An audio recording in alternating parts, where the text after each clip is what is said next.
Hürmetli vatandaşım, bugünkü leksiyamızı başlayımız.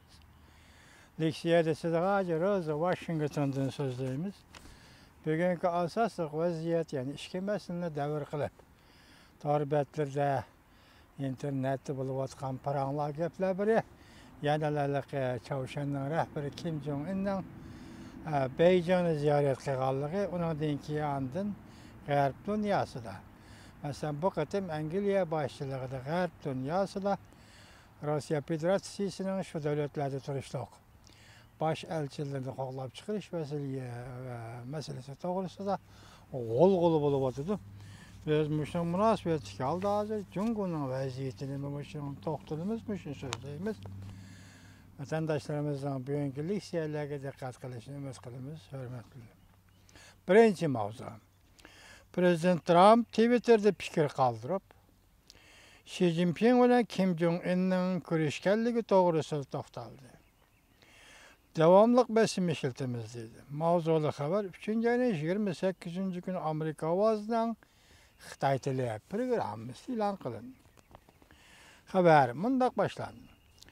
Amerika Qo'shma Shtatlarining prezidenti Trump 3-ayning 28 kuni chorshanba Çavuşan'ning rahbari Kim Jong-un'ning Jonguni ziyorat qilganligi to'g'risida ta'kidlab, mundaq ko'rsatdi. Çavuşanga davomli besim ishiltish kerak. Prezident Trump Twitter'da fikir qoldirib, mundaq ko'rsatdi. Tunigun kechda Xi Jinping avatgan xabarga ega bo'ldim. Uning Kim Jong-un bilan o'tkazgan suhbati qadri ahvol yaxshi. Balki Kim Jong-un men bilan ko'rishishni umid qiladi. O'xshashda bir vaqtda baxtsizlik tarafi shu bo'ldiki, Çavuşanga har qanday badal to'lashga qaramay, Çavuşanga davomli yo'q qilishda embargo va besim siyosati ishlatishimiz kerak. Bu qatimqi Jungo ziyarati Kim Jong-unning xalqaro ko'zbo'yamchiligi edi. 2011-yili Çavuşanda hokimiyat beshig'i kelgandan beri tunji qatam ziyoratga chiqish va boshqa davlat rahbarlari bilan tunji qatam ko'rishganligi edi. Çavuşanning Chaojunshi agentligi haftaning 3-kuni mundaq ko'rsatdi. Kim Jong-un Xi Jinping uning uchun o'tkazgan ziyofatda nutq so'zlab mundaq ko'rsatdi. Mening birinchi qatam chet elga ziyoratga chiqib, birinchi bo'lib Jungoga kelishim kerak edi. Shuningdek, men o'xshash avlod o'zining hayotini qadrlagandek, Jungo bilan Çavuşan do'stligini qadrlaydigan va uning varislik qiladigan odamning qiladigan ishi edi. Jungoni ziyorat qilish shundaq odamning qiladigan ishi edi. Xi Jinping mundaq ko'rsatdi. Yaqinda Çavuşan yerim oralida aktiv vaziyat borliq keldi. Bu bo'lsin yo'ldosh Kim Jong-unning strategik qarorining natijasidir. Xabarda mundaq ko'rsatildi. Kim Jong-un bilan rais Xi Jinping keskin Çavuşan yerim orali vaziyatini boshqarish, ba'zi muhim masalalarda cho'nqur fikr almashtirdi. Lekin Çavuşan yerim oralini yadrosizlashtirish va Kim Jong-un bilan prezident Trumpning uchrashidiganligi to'g'risida tilga elishmadi. Chaojunshi agentligi yana mundaq ko'rsatdi. Kim Jong-un rais Xi Jinpingning Çavuşanni ziyorat qilishiga taklif qildi va Xi Jinping mamnuniyat bilan qabul qildi. Kim Jong-un Xi Jinpingni Çavuşanni ziyorat qilishga taklif qildi dedi. Jungoning organ gazeti Xalq gazeti obzor e'lon qilib mundaq ko'rsatdi. Rais Xi Jinping bilan Kim Jong-unning ko'rishganligi ikki partiya, ikki davlat munosabatining yangi tarixiy sharoitda yangi bosqichga ilgirlaganligini ko'rsatib berdi.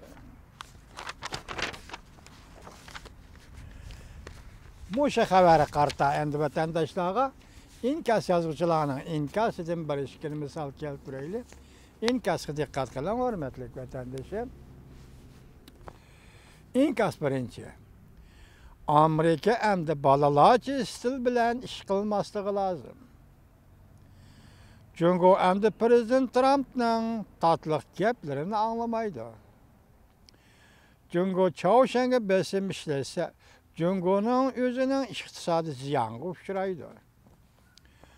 To'liqlay olmaydiganligini hisobga olmay turayli.